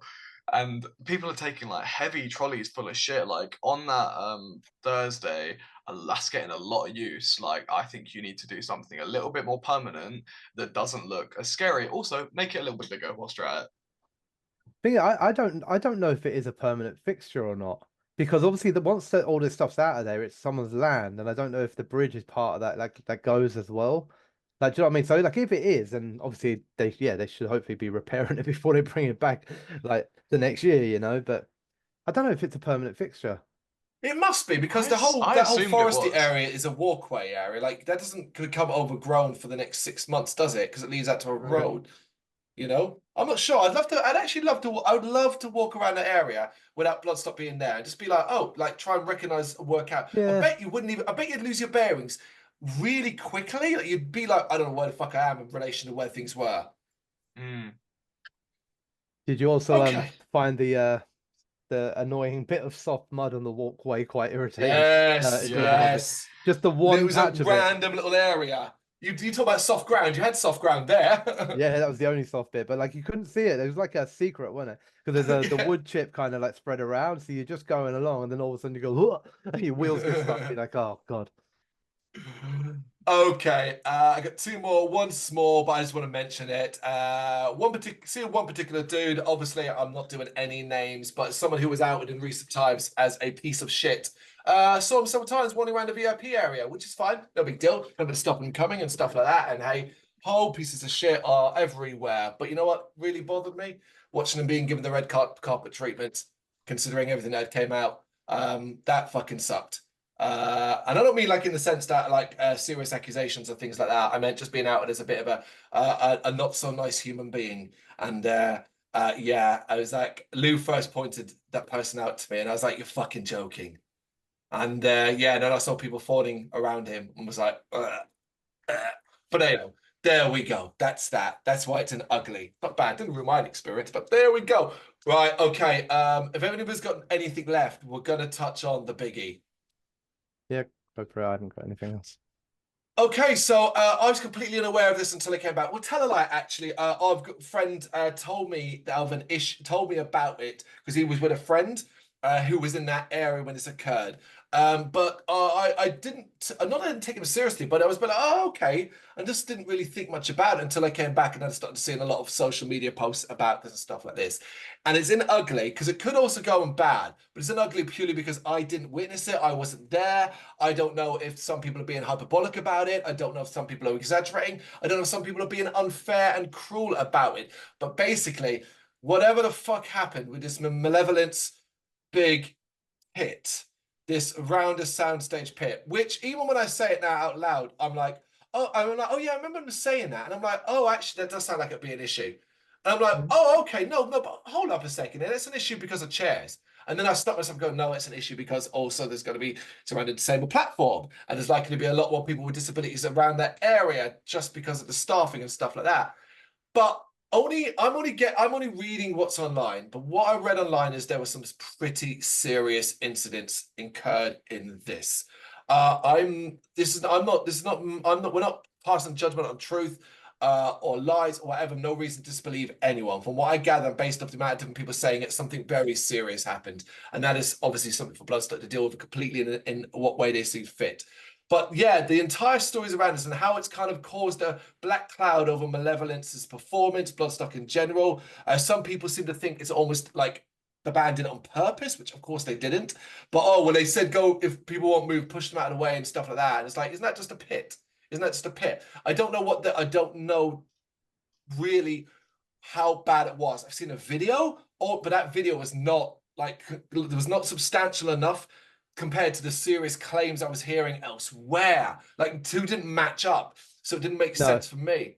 But what I would say is the claims aren't coming from a single sort of source. No, too many. Widespread. Yeah. So like there's got something happened, yeah. That really means something's gone down, right? Like if 1,000 people come forward and say this shit happened, like the chances are something happened, even if it's being blown out or whatever. Like I don't know. I weren't there. I mean, I know what you said, like, oh yeah, but if you go around the back and you're sitting in a chair, it's your own. Like, I know you won't say it's your own fault, but at the end of the day, like, you can't have it both ways, can you? Like, we're saying on one day we need to push the chairs back, and the other, then we're saying, well, if you do now, this is gonna happen. I think it's your initial reaction that goes, well, it's a big pit, and then you're like, no, hold up a second here. It can't go where all the chairs are anyway, but also because around, from what I gather, like it went fully around the back of the soundstage. So like there ain't much room between that and the stores anyway. No, exactly. That's what I'm saying. So you're talking like people like who could just be queuing up to get a bite to eat, families and stuff like that. Like I don't know, like I have strong opinions on this, which are all probably unfair. That's the truth of it, because I also wasn't there and I didn't witness it. You know, I mean, part of this for me is like if it happened, it's unfortunately kind of what comes with that style of music, which is less like the old school metal of look after each other in the pit and more about trying to hurt as many people as you can, which is why I don't dislike Malevolence as a band musically, but I don't love hardcore shows, or not because of this band, because the band ain't done nothing wrong in this other than try and stir, like what, because that's what you do in it. They're trying to fire a crowd up, you're trying to get them going, and trying to energize everybody, you know. I've seen people complain about the record attempt for I don't think there was a record attempt, but the crowd surfer sort of thing. I don't think they were attempting a record, but like whatever. There was like some mad number thrown out when I can't remember what it was, like 903 or something like that. Yeah, something crazy. You know? Which is cool and all that sort of stuff, and it sounds amazing and that. But in that heat, and if you're in security or if you're in that area of it, and now you have 903 people trying to come over the top of you and trying to get down, there is a little bit of me that thinks there's some responsibility on all bands to be aware of surroundings and keep control of a crowd to a degree. And a lot of bands do. And I think probably Malevolence would as well. I'm not saying they wouldn't. Like if they were aware that somebody was hurting somebody, I think they would call that out on stage and be like, no, like don't do that shit. You know, I'm not saying they wouldn't, and that could just be completely unaware of it. But it seems almost like people, not everyone, a handful of people probably ruining it for every other person there with the intent of hurting other people more than having fun. And that kind of mentality, and that's quite sad, because it tarnishes the whole fucking thing, doesn't it? Like everyone who was in that Malevolence pit and had a great time and didn't do anything to anybody, didn't cause any, just had a good time, circle pitting, crowd surfing, everything. Everyone's now being tarnished as those bloody Malevolence fans. Yeah. Absolutely right. You nailed it there. It tarnishes the entire set now to a degree as well. I just want to follow up one thing you said that I think is really, really interesting. And I think this is inevitable, and it's been inevitable for a while, but it applies to pretty much any band. If you encourage a certain thing, inevitably that will blow up in your face. Now, obviously, Malevolent style of music, I would say they're on the lighter side of that compared to some of the more extreme side of it. But basically, the encouragement is fuck each other up. Get in there and fuck each other up. Do your spin kicks, do your karate kicks, do your arm swinging, stuff like that. Eventually, someone is going to has been the case before and stuff like that. It's going to cost a band pretty fucking seriously one day. And I mean that like really seriously, in like lawsuits and stuff like that. Yeah. I'm not saying that that's what the case is here and stuff like that. But it's such a fine line, isn't it? Because you're trying to capture, obviously from a band's perspective, they need to be authentic to what they are, and you're getting all of that, and that line is so thin between, not from what they're doing, but from a fan taking it to an extreme, like almost. It's that there as well, and the thing is, like, it's hypocritical as well, don't be too harsh on that style, because we come from a world of death, wall of deaths. And he'd be like, oh, yeah, and stuff like that. But you never knew if you were on a wall of death, if the person running at your opposite wasn't going to change their mind and basically fly kick you in the fucking chin and break your jaw. You didn't know that until you did the thing. It was just expected. Whereas these days, it does feel less like in certain bands, pits and stuff like that, a section of people aren't there for fun anymore. What they want to do is cause pain and hurt to another person under the guise of just having fun. So as you're right, in this big Malevolence pit, I believe it would have been it got out of hand with some, from what I can understand. But I wasn't there, so hence I can only talk about it from this perspective. I wasn't there. I just stunned when I started reading through these posts, and I was reading for ages, thinking, "What the hell happened here? Like, what the hell happened here?" But Dan, where do you sit on this? It's kind of hard to know what to think because I didn't really see it like you guys. I did hear about it afterwards, and I was obviously disappointed that people were hurt. A lot of the comments that I saw did seem to be really trying to blame Malevolence, and specifically their vocalist. I saw people saying like, yeah, he incited violence and he was telling people to specifically go for like these disabled people. And then I saw people like saying that people went as far to attack people sat in chairs. And I think I think some of them were bullshitting, to be honest. Well, I think it's hyperbole, yeah. Yeah. I don't think people were necessarily being entirely honest about what went on. I reckon that there definitely was. It's difficult to know because I wasn't there, and but also I didn't see anything to back it up. I just saw people going, "Oh, I didn't want to watch Malevolence anyway because I was sat behind the stage." And when people ran near me, it upset me. Like, and I guarantee people probably did have to move, but those people were sure. I saw, do you know what? I'm tripping over my own words, but they were like, oh yeah, these disabled people can't just like pack up and move. Surely they were on the accessibility platform. It's not big enough. People weren't running. No, I will jump in here. Yeah, But no, the accessibility platform is not big enough. The problem is I will jump in here. This is the problem again, and this is actually kind of ties into the chair conversation. Accessibility platform is not big enough, so there are going to be many people who may not have or even reached whatever the standard is to access that platform. They're either it's also ran as a first come first serve basis. They only had a certain amount on there. Everyone else has to stay off of it and sit around it. Yeah, that's it. That's one of the biggest problems there in regards to that. So it comes back to our discussion about the chairs and about hidden disabilities, not visibly being able to see someone who has a disability, but it might actually, that's it. The platform just isn't big enough, and it's a first come first served. I said I'm not looking at this as in like something. Again, we're only doing this from opinion, right? Because we weren't there, we have no evidence ourselves of it. I am saying it's likely that something went down purely because of the amount of rumors. I also agree that people, as much as there might be 20 comments, 5 might be based in truth, then 5 people might take that and exaggerate that a bit, and then the last 10 people might come along and just make up something else completely wild. It's really difficult to pick out what's accurate and what's not unless you've seen it with your own eyes.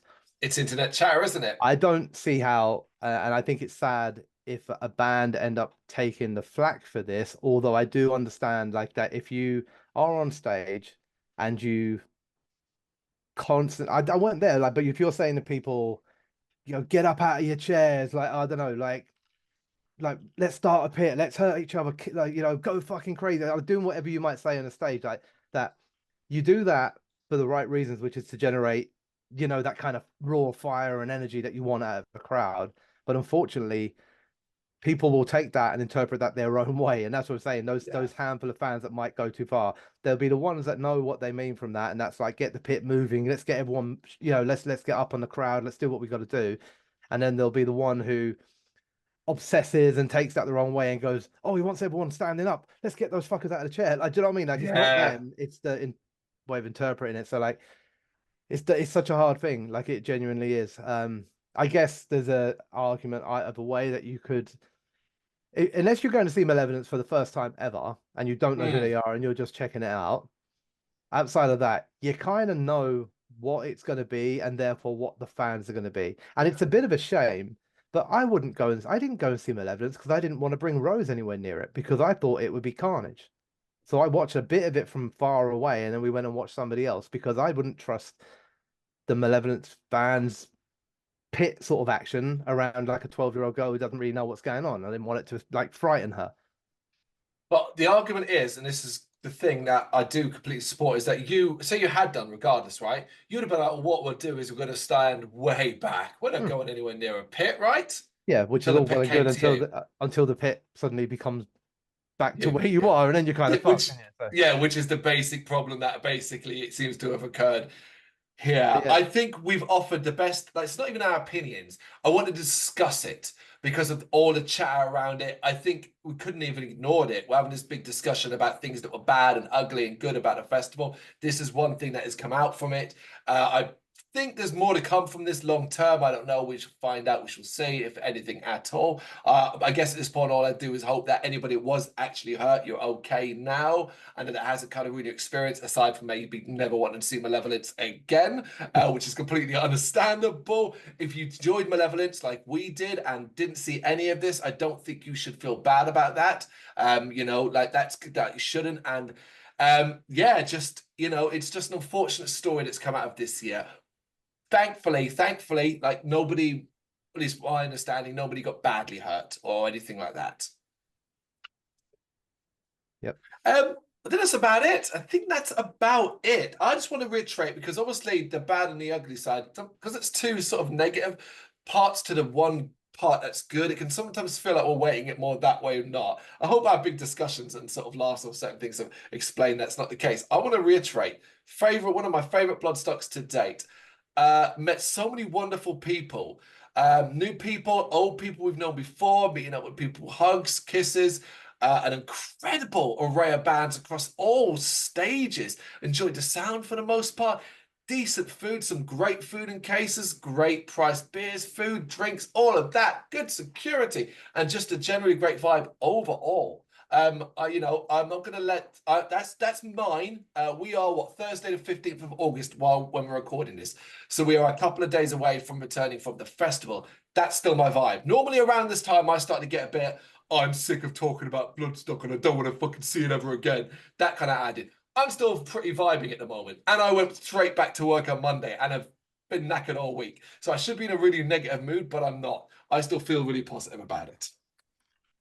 Yeah, I mean, I agree with what you said. For me, it was, I mean, it was my favorite Bloodstock I've been to so far, but I think that was also helped by it being a different one. It was like daughter's first one. Yeah. You know, we rolled back the media a little bit to, you know, have more festivities, your birthday, obviously Elle being there with Dan as well. So like there was a lot of kind of first there, and we had great weather. Everything you said about the bands, you know, like for me, obviously, when you bring like your kid, you know, to their first festival, like proper festival, like a camping one. Like it's quite a big deal, you know what I mean? Like, firstly from a cost perspective, and then from a wanting her to enjoy it perspective. And everybody was cool with her, you know. She made friends, people chatted to her. In terms of being in the VIP area, or just about like people from bands and stuff like that walking around, like be happy to stop and take a photo with her.